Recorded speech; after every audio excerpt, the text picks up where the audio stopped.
Hi, welcome to the Sacred Significance Podcast. I am your host, Dr. Veronica Cochran. Thank you so much for joining me today. Today's series is really dedicated to really pulling back the layers that maybe have made up this sense of self you and I talked about in series 1. We're going to be talking about central messages. We're going to talk about how those messages derive their meaning. We're going to talk about how they mold and move us through life. Now, if you joined me for series 1, we talked a lot about you being the sacred that has significance. We talked a lot about your sense of self being the key performance indicator. What do I mean? Your sense of self is the number one driver for all things actions, all things behaviors, all your choices, all your decisions. So you know what that means? We cannot get a different outcome if we don't address the blueprint, which is where those behaviors arise from. So you and I talked about the habit of being you. We just shifted the idea that you have habits to the fact that you are a habit. We have a habitual way of being, a habitual way of thinking. So today, this series can stand on its own, but it's really great. If you haven't already listened to series 1, you might want to do that in preparation for this series. Don't miss this game-changing series.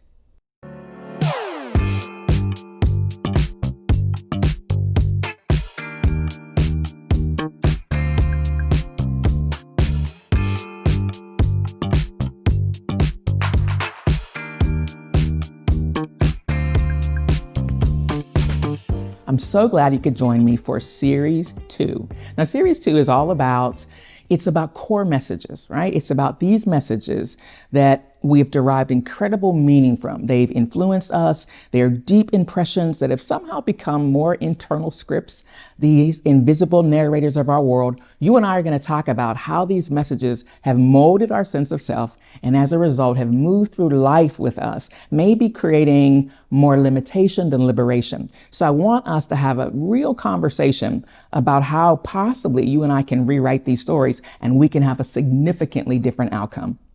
So where do we begin? Let's begin with what I mean when I say core message, because sometimes we think a message has to be something that was spoken, but a core message is a message that left a deep impression about how you see yourself, maybe how you see yourself in relation to others, how you are fitting in the world, your view of self-worth, your sense of self-appraisal. But these core messages don't have to be in words.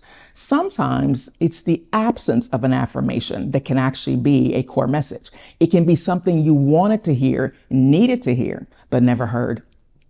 You know, I think the other thing I want you to know about these things that we call central messages are, it can be something as simple as like body language. You know, one of the things we talk about often is how much of our communication is nonverbal, right? So what we understand is 7 to 10% of what you hear is actually spoken word. The other 90, right? The other 90 plus are things that are not spoken, but are still heard. So even when we talk about core messages, I want you to consider maybe some nonverbal cues that maybe you picked up, some subtle cues in your environment that really began to shape, whether it was maybe something like your feeling of safety, maybe your feeling of value, right? But a core message doesn't have to be something spoken. So it can be a behavioral cue, it can be a facial gesture, it can be silence, it can be the absence of something you long to hear that you didn't hear. Right? Sometimes a core message is just steeped in comparison. Like nobody's saying anything, nobody's actually making a direct correlation between us and the comparison, but we internalize it. It's as if it's an unspoken, they are tall and I am short. You know what I mean? Whatever that is. So it's this, this ability to draw from two, some sort of measure against the one, right? So I want you to consider central core messages. I want you to really think about what messages maybe have silently shaped you, maybe not so silently, maybe subtly shaped how you see yourself. But in this particular series, we're going to be talking about not just what they are, we're going to talk about the source. Where do they come from? We're going to talk about how they take shape, how they take root, how they script, how they sculpt, how they shape our sense of self. But for this particular episode, after defining it, maybe it's fair that we talk about why it matters, right? So what's the so what, Dr. V, about, core messages? Well, the so what is there is something that happens when those messages come and they're replicated and repeated. And then we begin to take them inside. Once we interpret a message, and we interpret messages not by what was said, but by actually how I felt about what was said. When we interpret messages in that way, then we begin to integrate the message. So we begin to see the lines blur between what they said and now what I say. So no longer is the conversation an external story about me. It is now a truth I believe about myself, right? So you can see we move from interpretation, then we move to this idea of integration. And these messages become powerful narrators. They become the invisible soundtrack behind our world. And sometimes we don't even know what we're responding to. We know how we feel, but we're not sure what the origin of the feeling is. We know that we don't feel good about ourselves. We might not feel like we're enough. We might not feel like we measure up, but we're not really sure where that comes from. Well, it comes from a core message, something that was embossed deeply in your psyche, in your cognitive, in your mental structure, some message that found a home, right? It found an anchor in you, and it became a part of your neural network. It became a part of your cognitive identity. And so not only does the message go from interpretation to integration, well, guess what? It begins to shape how I see myself, because once that message leaves the voice of another and becomes integrated into a part of my own voice, well, now that voice feels very familiar to me. And what once was an external voice speaking to me is now an internal voice speaking for me, speaking about me, right? And we no longer can tell the difference. Think about that for a minute. That is profound. Like somebody's thought about you became an internal story for you.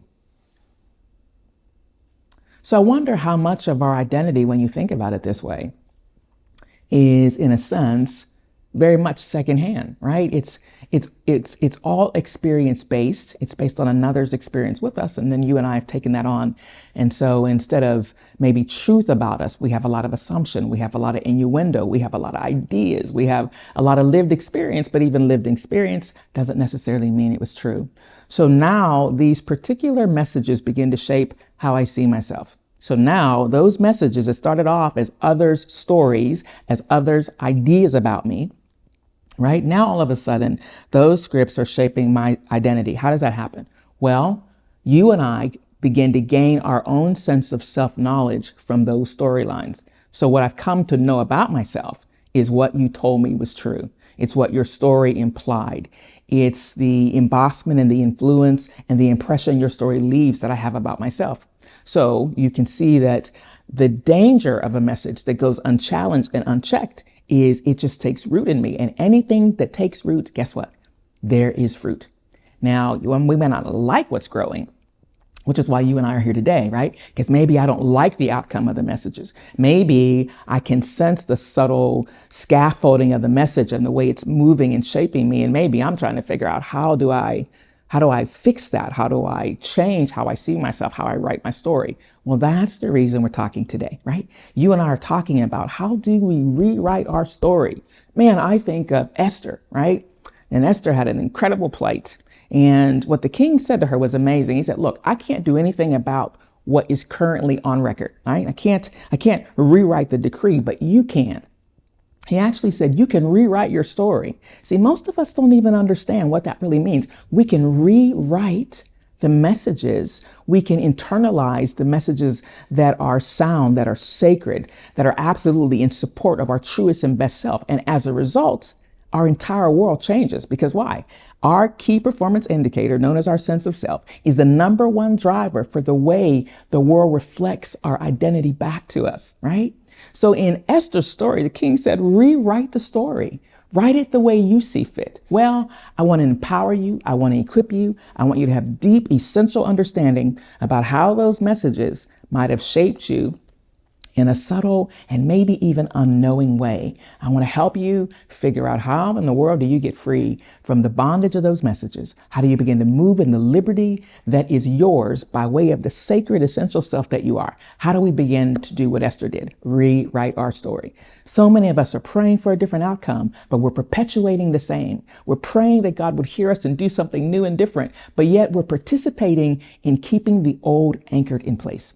So this series is dedicated to defining them, to really looking at the source of them, looking at the variety of formations in which they come. We're going to go deeper into the identity of how we actually interpret those messages, because would it surprise you to learn that the messages that get embedded in us are not based on fact, they're based on feeling. And we're going to talk about that in an upcoming episode. So you and I are going to move through the sources. We're going to talk about the triple I's, right? We're going to talk about interpretation, integration, and how it begins to shape our identity.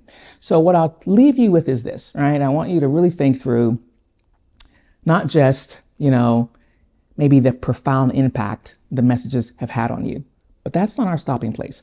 We're going to begin to see if we can lift the layers that have kind of pinned us into this erroneous sense of self. This maybe it's your persona that's been shaped by all of the nuances and cues and gestures and nonverbal messages and things that were said and things you had hoped would be said. But I want to move you beyond the layers that have embedded themselves like rock around you, right? And I want to help you discover what is true and essential about you that no experience can define.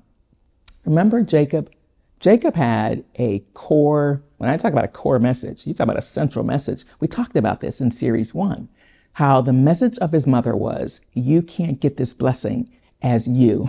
You're going to have to pretend to be somebody else. Remember the story? So what we're lifting in this particular series is how those messages got formed, how they've molded your sense of self, and more importantly, how they are moving you through life, maybe in a way that you are unsuspecting, and maybe in a way you are unwanting. So without permission, sometimes those messages get deeply embedded in how we see ourselves, and the fruit just keeps growing from the root. So you and I are going to do a little bit of excavation over the next few episodes, and we're going to talk deeply about how we've come to internalize these messages, and ultimately how they've come to shift us, to sculpt us, to shape us outside of our true essential self. Remember, Jeremiah 1:5 is a powerful truth. It reminds us that who you think you are and who God knows you are might not be the same identity, right? When God says in Jeremiah 1:5, it is one of the most profound verses I've ever heard.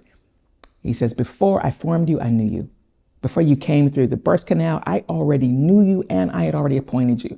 The truth you have to hear in the story, which is exactly what the angel is doing to Jacob at Peniel, is he's beginning to help Jacob excavate his sense of self from his lived experience. He's beginning to help him see himself apart from lived experience, expectations, failures, mistakes, all the things nobody will let you forget about. Well, the reason we're doing this particular season and this particular podcast is I believe knowing who you are is the game-changing reality. Self-realization changes everything. When we know who we are, what does it answer? It answers why we are. And everybody's looking for significance, but we must begin with the sacred. All right? So you won't want to miss the next episode. I'm your host, Dr. Veronica Cochran. It has been a thrill for me to begin to open this season with you in episode 1. I'll see you in episode 2.